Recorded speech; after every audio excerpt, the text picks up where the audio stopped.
Okay, so we have Thanksgiving coming up. I wanted to show you some alternatives to our turkey and stuffing. We're going to Grandma's house. We've already signed up to take our peppercorn mustard pork loin and some cauliflower mashed. So let's get started. So I want to talk about selecting our pork loin for a little bit. I want to make sure that our pork doesn't have too much fat buildup. Also, it has some nice marbling color. Little fat like this will add flavor. We want to make sure there's no hard pockets and that it's a nice limber piece of meat. And whenever we're done, always washing our hands. So I'm always going to talk about getting our supplies ready first. In this case, we're going to need a 9x6 baking pan. We don't want to go any smaller for a pork loin this size. Also, we're going to use a simple fork and our measuring equipment. For our supplies, we're going to use a tablespoon of ground mustard. If you're not a mustard fan, you can always leave this off. 1 tablespoon of whole peppercorns, and 1.5 teaspoons of meat tenderizer. Okay, whenever I'm shopping for my meat tenderizer, I look for an ingredient called papin. It's a derivative from the papaya plant, and it's been used for centuries in medicine and food preparation, from tenderizers to tooth whiteners.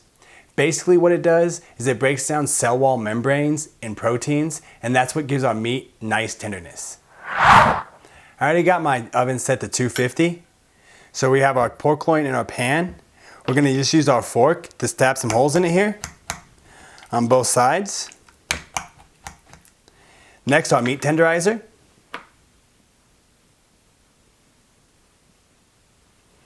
I do both sides on this, making sure the fatty side's on the bottom.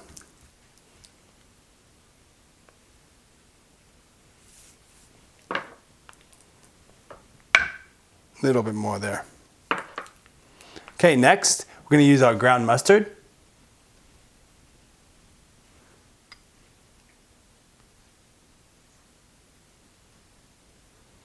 And I kind of spread it around with my hands a little bit. And finally, the fun part for the kids is our peppercorns. We're just going to take these one by one, takes a little bit of time, and we're just going to smush them into our pork loin. Okay, now that we have our peppercorns all smushed in, we're going to put it in our 250-degree oven. It's going to take between 2.5 to 3 hours until the internal temperature is 160.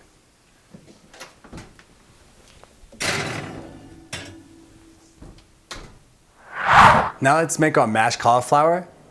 It's basically like making mashed potatoes. Boil it, mash it up. I went ahead and washed my cauliflower in a gallon of water with 1 cup of vinegar. The vinegar just helps kill some of the microbacteria.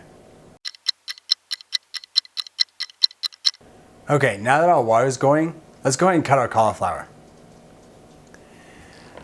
I'm going to cut it in half first. And then just cut around this stem.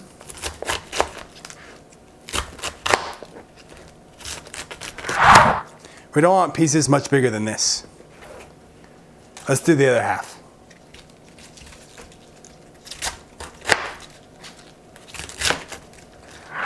Now that our stem's all removed, I just bring the cutting board over to the pan and drop it in. Okay, our cauliflower should boil for about 30 to 40 minutes. I always test it with a fork to see how limber it is throughout the process. Test some of the stem pieces also. Now that our cauliflower is strained and back in our pot with no excess water, we have our masher ready. We're going to go ahead and add some ingredients. 1/4 cup of butter, 2 teaspoons of salt, 1 teaspoon of pepper, and 1 teaspoon of garlic salt.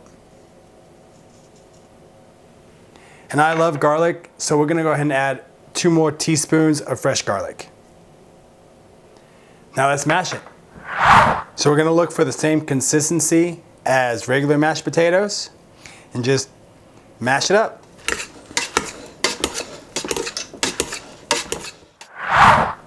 Our pork loin's ready. It's temping right now at 160 degrees. There's no pink in it, but it's not overcooked, just how I like it. This is gonna make a great alternative to our Thanksgiving turkey and stuffing. Like, subscribe. I'm looking for your comments. More than anything, go out there and make mistakes and have fun. I'm gonna dig in.